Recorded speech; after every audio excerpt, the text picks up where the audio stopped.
আসমানও পেলাম তোমার ওসিলায়, জমিনও পেলাম তোমার ওসিলায়, আসমানও পেলাম তোমার ওসিলায়, মানব হলাম মানব সেরা দেবে মুমিন হলাম। নারে তাকবীর, আল্লাহু আকবার, আল্লাহু আকবার। ইয়া হক মুজাদ্দিদুস সামা জিন্দাবাদ, আওলাদ মুজাদ্দিদুস সামা জিন্দাবাদ, জিন্দাবাদ, ভাইজান হুজুর কিবলা জিন্দাবাদ। নারে তাকবীর, আল্লাহু আকবার,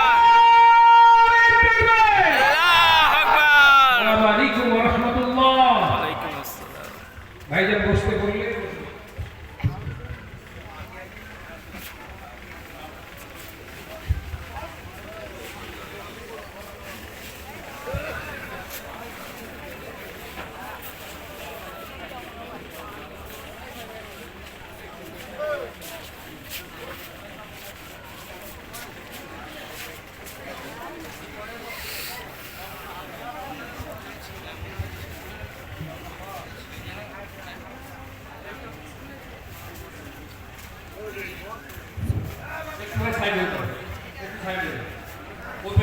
দেখতে পাচ্ছেন, কিছু দেখতে পাচ্ছেন না, একটু সাইড হতে হবে, সাইড হতে হবে। আপনি সব বসে যান, একটু দয়া করে একটু সাইড হতে হবে।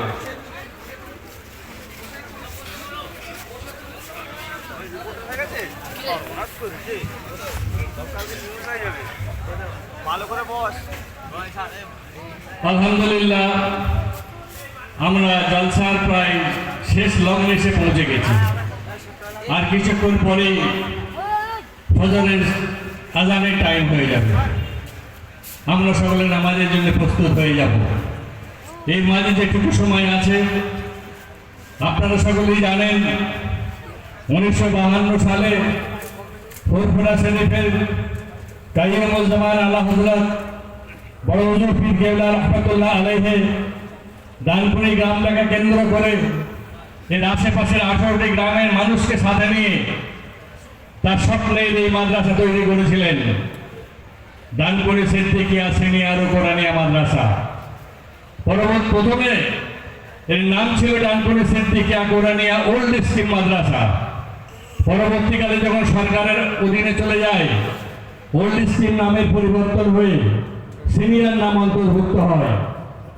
বড় হুজুর পীর কেবলা রহমাতুল্লাহ আলাইহির স্বপ্ন ছিল আমাদের ঘরের ছেলে মেয়েরা তারা দ্বীনি শিক্ষায় যেমন শিক্ষিত হবে, তেমনি দুনিয়াবী শিক্ষা, সাধারণ শিক্ষাও তাদের মধ্যে থাকবে। তিনি বলতেন, আমাদের সমাজে যেমন যোগ্য আলেম দরকার, আমাদের সমাজে যেমন একজন হাক্কানি আলেমের দরকার, তেমনি আমাদের সমাজে একজন শিক্ষিত মানুষ, একজন অফিসার, একজন উকিল, একজন ইঞ্জিনিয়ার, একজন ব্যারিস্টার, একজন ডাক্তার আমাদের দরকার। তিনি স্বপ্ন দেখেছিলেন। তিনি স্বপ্ন দেখেছিলেন বলে মেয়েদের কথা বেশি বেশি ভাবতেন। তারই উদ্যোগে পশ্চিমবাংলায় প্রথম মহিলা মাদ্রাসা তৈরি হয়েছিল Chakpachpur Haji West Bengal Siddiqiya girls high Madrasa. তিনি বড় গাড়ি কিনেছিলেন এখন নিজের পয়সা দিয়ে। সেই গাড়ি করে ফুরফুরা সংলগ্ন আশপাশের গ্রাম থেকে মেয়েদেরকে বাড়ি থেকে পর্দার সাথে বোরকা পরিহিত অবস্থায় নিয়ে এসে তাদেরকে ক্লাস করিয়ে তাদেরকে পড়াতেন। তিনি স্বপ্ন দেখেছিলেন আমাদের ঘরের ছেলে মেয়েরা যেন উচ্চ শিক্ষায় শিক্ষিত হয়। তার স্বপ্ন আজকে আল্লাহ পাকের খাস রহমত বাস্তবায়িত হতে চলেছে। এই এলাকা বিশেষ করে ডানপুরি, আগডাঙ্গা, পাঁচসাইয়াট, মনোহরপুর, চাকুন্দি, মিরপুর, ভাদোয়া, এই সমস্ত এলাকা বাড়ি বাড়ি প্রত্যেকটা বাড়ির মহিলারা আলেম হয়ে গেছে। আপনারা খোঁজ নিয়ে দেখবেন, এমন বাড়ি আর নেই যেখানে কোনো আলেম মহিলা নেই। একটা মহিলা যদি আলেম হয়, তার ছেলে মেয়েরা কিভাবে শিক্ষিত হতে পারে ভাবুন। তার ছেলে মেয়েদের মধ্যে ইসলামিক চিন্তা ভাবনা থাকবেই। তার মা তো ইসলামী শিক্ষায় শিক্ষিত, সে হাদিস, কোরআন, তাফসীর, ফিকহ, ফিকহ অধ্যয়ন করেছে। সে জানে শরীয়তের বিধান কি, সে জানে দুনিয়াদারি বিধান কি। তার ছেলে মেয়েরা মানুষ হবে। সুতরাং এই মাদ্রাসার একটা ঐতিহ্যবাহী মাদ্রাসা, যে মাদ্রাসা দাদা হুজুর পীর কেবলা রহমাতুল্লাহ বংশের মানুষেরা চিরকাল এসে পৌঁছে গেছেন। বড় হুজুর আরম্ভ করে ছোট হুজুর কেবলা পর্যন্ত সমস্ত হুজুর কেবলারা, আমার চাচা জানেন সকলেই এসেছেন এখানে। এই গুরুত্বপূর্ণ মাহফিল যেটা